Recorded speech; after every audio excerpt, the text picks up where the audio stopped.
a few minutes. And he arrived just about 2 or 3 minutes after the object had taken off and left. Well, the object was still about a couple of months up there whenever he arrived. Still, that's the direction it went. It went out over the top of the mountain. And we've heard several reports that it flew low, like it was dragging something, and we've heard some... It was very low to the ground. At the time I was seeing it, it was very low to the ground. Up to the starlight mill there, and then it started being altitude. Now, also, it was reported to me that when you first drove up into this area and sighted this object, that the motors were running and it was going bloop, bloop, bloop, or some such sound as that. Is that correct? I could have had it. That was so bad. I started running and scared. Well, I don't blame you. Something that even scared me yet. Now...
covered it here. Let's see. It wasn't dragging anything. We had a report that it was dragging something as it led. No, all we said was that nothing just flow to the ground. And you can't think of anything else then about the sighting of this flying object that our listening audience might be interested in. No, so say now. Well, Ronnie, I'm sure you've been getting an awful lot of questions and a lot of inquiry, and imagine you're beginning to get a little tired of it, actually, for so many people calling and asking you about it. Maybe this will be one way to keep too many people from having you have to go through the story over and over again. Well, it's been a real pleasure talking to you, Mr. Ronnie Zamora.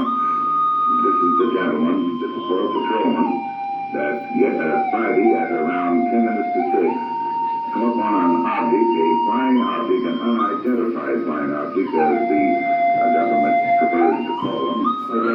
Excuse me, Walter. I've got some military people that serve us who want to talk to me now. From the U.S. and the UFO. Would you have some military people that are here from UFO to talk to you right now and to ask you some more questions about this? And they have not in any way tried to indicate that they didn't want us to cover this type of maneuver. Yes, sir. I just don't know if I can come here and talk to you and read the papers. That's all right. Well, that's fine, and we would be interested in knowing what they think about it if they will allow it, and after you get through talking to them, if you would call us back here at KSRC and to give us some of the information that they might allow you to let us broadcast. We'd be glad to. All right. And Mr. Zamora, I hope that you don't come upon any more of these objects unless we find out exactly what they are.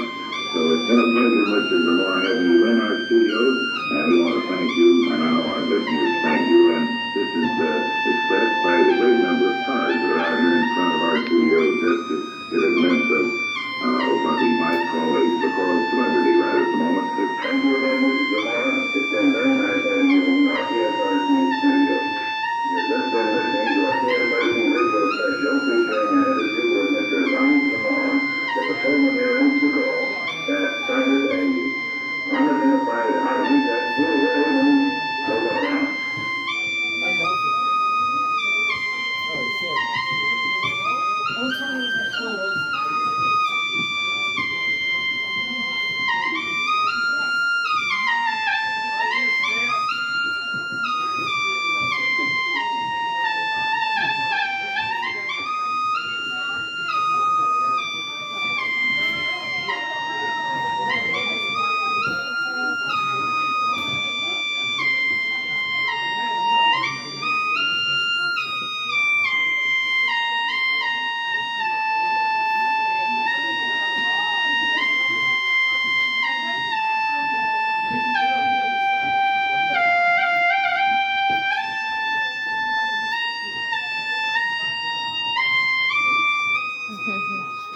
All the homies.